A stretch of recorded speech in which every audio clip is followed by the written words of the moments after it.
Enciclopedia de las Ciencias Filosóficas en compendio. Para uso de sus clases por el Dr. Georg Wilhelm Friedrich Hegel.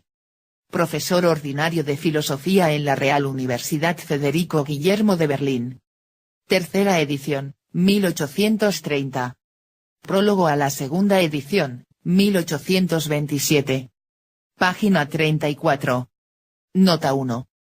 Los 3 prólogos a las 3 ediciones de la ENC no habían sido traducidos al español. Ponemos en primer lugar el de la segunda edición porque esta es su colocación en la tercera edición original. Este prólogo contrasta con los otros 2 por su riqueza doctrinal. Es comparable al prefacio al sistema que encabeza la FN porque en ambos se aborda con viveza la naturaleza. Fin de la nota. El lector atento encontrará en esta nueva edición numerosos pasajes reelaborados y desarrollados con determinaciones más precisas. Con ello he pretendido suavizar y disminuir el aspecto formal de mi exposición, valiéndome incluso de extensas notas exotéricas para acercar los conceptos abstractos al entendimiento común y a sus representaciones más concretas. Nota 2. Hegel llama nota a los desarrollos explicativos que adjuntó a casi la mitad de los parágrafos de la ENC a partir de la segunda edición. Cuando en la presente edición nos referimos a esas notas lo hacemos con la sigla N. Fin de la nota. La concisa brevedad que exige un compendio en asuntos, que, de todas maneras, resultan abstrusos, mantiene, sin embargo, para esta segunda edición el mismo fin que tenía la primera, a saber, el de servir como libro de texto que ha de recibir su necesaria explanación en las lecciones orales.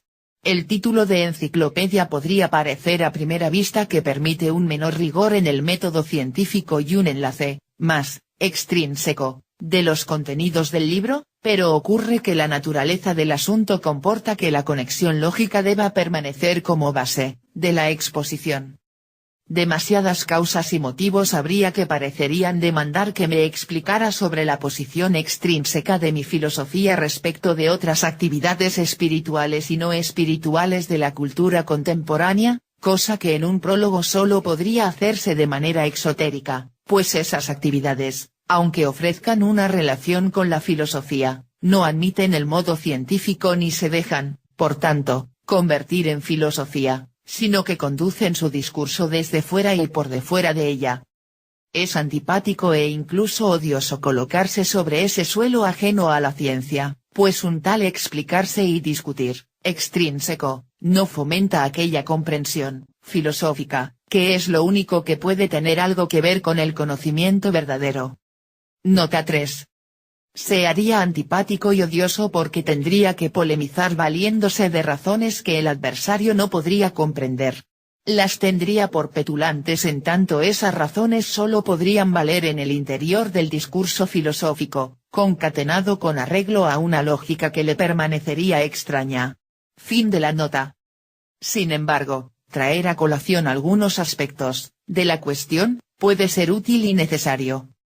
Aquello sobre lo que yo he trabajado y trabajo en general, cuando me ocupo de filosofía, es el conocimiento científico de la verdad. Nota 4. Declaración de intenciones y de principio que enlaza con la pretensión de haber dado con el método verdadero, expresada en el prólogo a la primera edición, literalmente coincidente además con lo que Hegel había escrito a Duboc en la carta del 30 de julio de 1822. Véase la presentación, página 29. Adviértase que cifrando Hegel lo peculiar de su esfuerzo en lograr la cientificidad filosófica, la filosofía de Hegel no puede ser comprendida ni rectamente valorada a partir de sus contenidos materiales, los cuales comparte él frecuentemente con otros autores de su tiempo menos conocidos por nosotros. Comprensión y correcta valoración de Hegel pasan, por tanto, por el buen entendimiento de su modo peculiar de conceptualizar y por no despojar su escritura de la codificación conceptual. Fin de la nota. Es el camino más difícil, pero el único que puede tener interés y valor para el espíritu, si es que éste, puesto de una vez sobre el camino del pensamiento, no recae en la frivolidad, sino que conserva voluntad y ánimo para la verdad. Cuando esto ocurre, pronto, el espíritu se da cuenta de que solo el método puede disciplinar el pensamiento, llevarlo al asunto de que se trata, y retenerlo en él. Un modo así de proceder manifiesta que él mismo no es otra cosa que la reproducción de aquel haber absoluto por el que primeramente se esforzó el pensamiento y fuera del cual este mismo pensamiento, después, se colocó. Nueva producción, sin embargo, que ha de llevarse a cabo, dentro del elemento más propio y más libre del espíritu. Nota 5. Gehalt. Término intercambiable a veces con Inhalt, contenido, aunque en el párrafo 3 del prólogo a la tercera edición aparecen ambos formando pareja. De todas maneras, el sentido más específico de Gehalt acentúa el carácter de riqueza sustancial que tienen los contenidos de la idea en cuanto tal, a saber, los contenidos del arte y la religión, de la filosofía y del derecho, interpretados como bienes del espíritu ganados mediante su propia actividad, véase parágrafos 6. Así resulta que si Inhalt, contenido, se empareja habitualmente con forma, parágrafos 133 y 134, Gehalt se opone, incluso como antídoto, al formalismo desecador de las riquezas del espíritu, incapaz de dar cuenta y razón de ellas. Precisamente la polémica contra el racionalismo formalista, incluido el kantiano, que se despliega en el presente prólogo implica este concepto. Como sea además que Gehalt, en el uso lingüístico más ordinario, se refiere al sueldo o haberes que uno recibe por su trabajo, hemos optado para su traducción por haber, conjunto de las cosas valorables pertenecientes a una persona o entidad, según el diccionario de María Moliner, acompañando algunas veces la palabra con el adjetivo sustancial para completar el sentido que el texto le confiere. Este adjetivo tiene la ventaja de explicitar la relación de haber con hacienda o caudal, aunque el lector deberá evitar una asociación demasiado rápida con la sustancia, spinoziana o ontológica, porque Gehalt se refiere más bien al producto espiritual como ganancia perdurable. En cualquier caso, esta riqueza queda definitivamente tesaurizada cuando el pensamiento la recoge en su seno como filosofía. Fin de la nota. No hace mucho tiempo que se ha desvanecido aquel estado inocente, aparentemente feliz, en el que la filosofía iba de la mano con las ciencias y la educación, y una templada ilustración del entendimiento se declaraba concorde con las pretensiones de la intelección y la religión, mientras, un cierto derecho natural se llevaba bien con el Estado y la política, y la física empírica se denominaba filosofía natural. Nota 6. Continuación de la polémica contra el formalismo de la razón ilustrada que Hegel había ya desarrollado en Glauben und Wissen, creer y saber. La paz era sin embargo bastante superficial y especialmente aquella intelección, propia de la Ilustración, estaba de hecho en íntima contradicción con la religión, del mismo modo que aquel derecho natural se contradecía con el Estado. Vino entonces el divorcio y la contradicción se desplegó, pero en la filosofía, el espíritu celebró la reconciliación consigo mismo de tal modo que esta ciencia solo está en contradicción con aquellas contradicciones y con el disimulo de ellas. Es un desdichado prejuicio creer que la filosofía es opuesta al conocimiento experimental sensible, a la razonable realidad efectiva del derecho y a la religión ingenua y piadosa. Estas figuras son reconocidas por la filosofía e incluso las justifica. El sentido que piensa se sumerge más bien en la riqueza de esas figuras, aprende y cobra vigor en ellas como en las grandes visiones de la naturaleza, de la historia y del arte, pues este sólido contenido, en tanto es pensado, es la idea especulativa misma. Nota 7. La idea, en singular, es el contenido único de la filosofía y es siempre síntesis de finito e infinito. La identidad entre el contenido sólido de la religión y la idea especulativa coincide con la reelaboración para ENCB de su parágrafo 1. El nuevo texto se alejó de las formulaciones de ENCA en tanto éstas definían la filosofía como ciencia de la razón y la libertad, y descalificaban a la religión no solo por la ineptitud de su forma para expresar propiamente la verdad, sino también por el criterio de autoridad que la fe religiosa lleva consigo juntamente con las representaciones de dependencia, don gratuito, lejanía y nostalgia que la acompañan, ENCA, parágrafo 5. El pasaje de este prólogo de ENCB es importante porque en él se muestra la función que desempeñó la ENC en Berlín como nexo o cañamazo de las distintas materias que componían la docencia de Hegel. Se muestra aquí de paso el sentido que daba Hegel a sus lecciones como campo de recolección del haber del espíritu. Fin de la nota. El conflicto con la filosofía solo se presenta cuando ese suelo, de las figuras de la experiencia, se lleva más allá de su carácter propio, se quiere que su contenido sea comprendido con categorías y se hace que dependa de ellas, sin que éstas sean conducidas al concepto y perfeccionadas como ideas.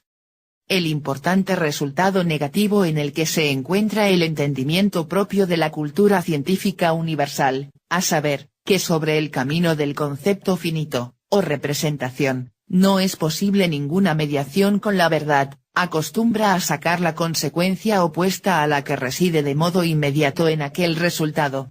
Aquella convicción, en efecto, ha suprimido, ver nota 8, más bien el interés por la investigación de las categorías y la atención y la cautela respecto de su aplicación, ver nota 9, en vez de alejar del conocimiento las relaciones finitas. El uso de estas a la desesperada se ha hecho mucho más despreocupado, inconsciente y acrítico. Nota 8. Aufgeben. Ejemplo de uso no técnico del verbo aufheben que traducimos generalmente por superar. Aquí el sentido obvio es el de suprimir o eliminar. Nota 9. Interés, atención y cautela que definen lo mejor del criticismo kantiano.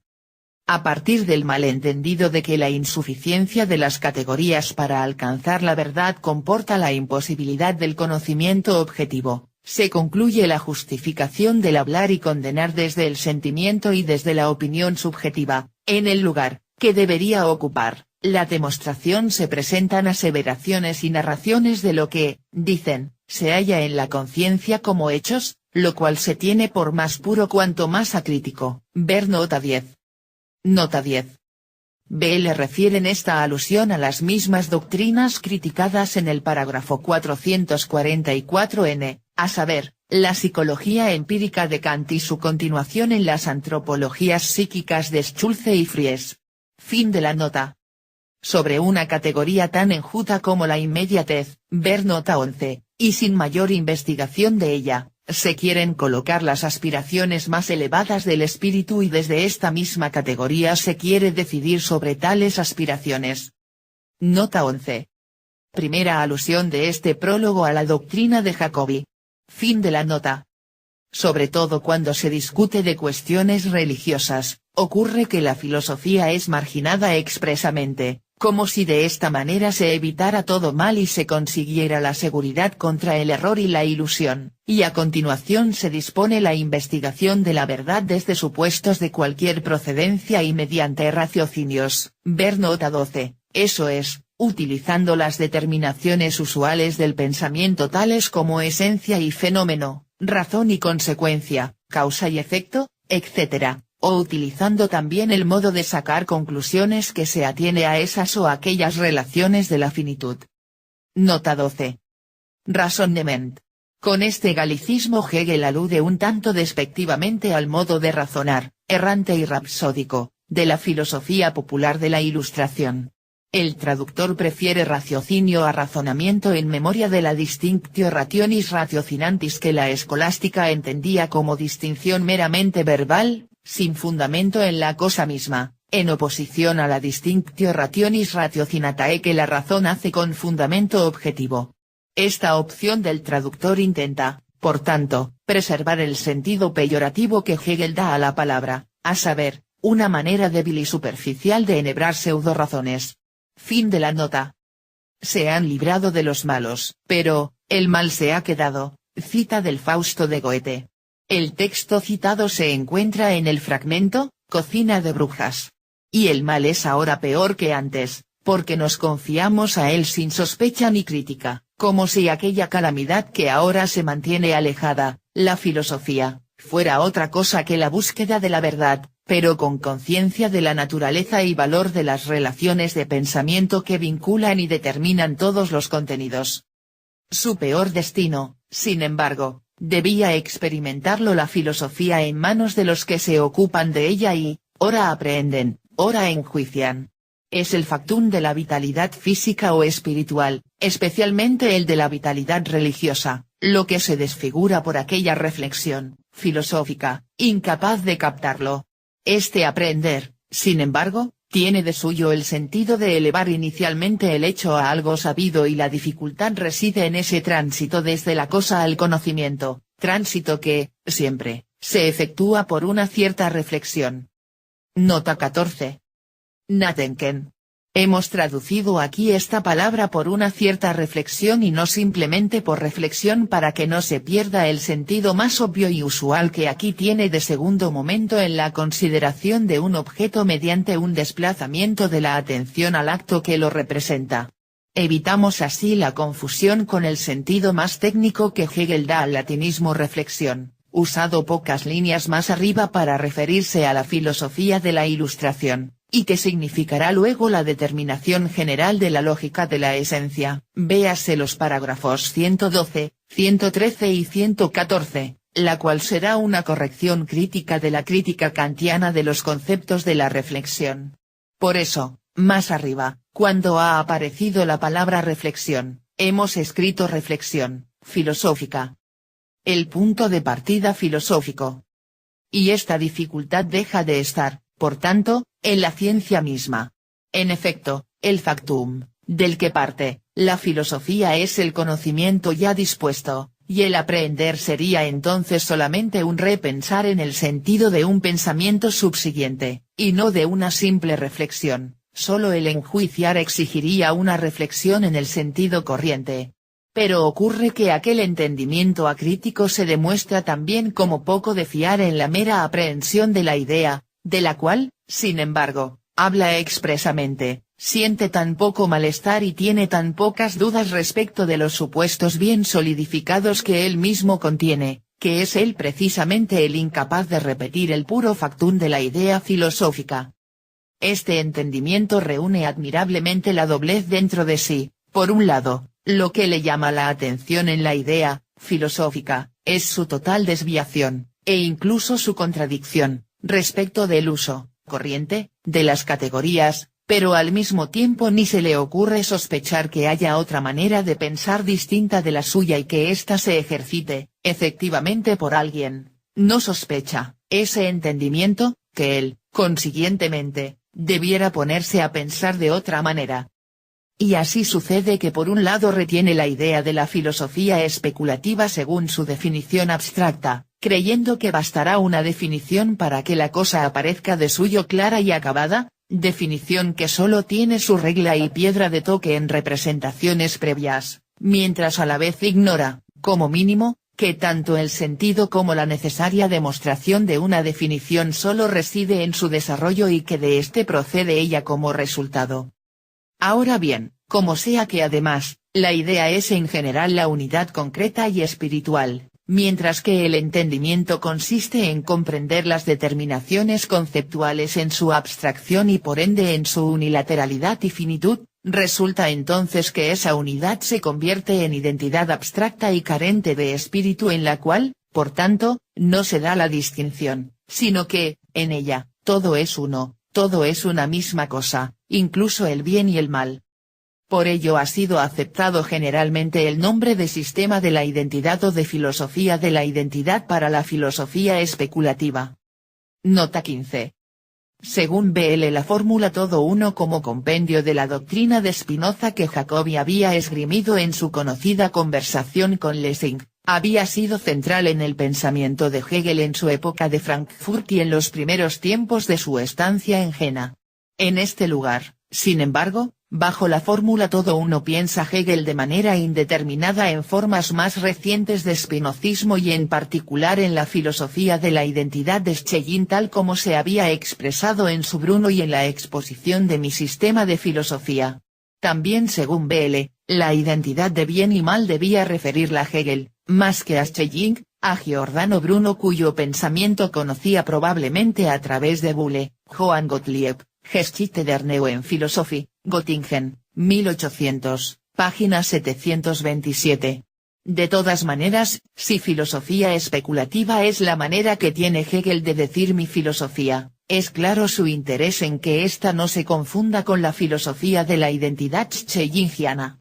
En la larga N al parágrafo 573, Hegel abunda sobre este mismo asunto.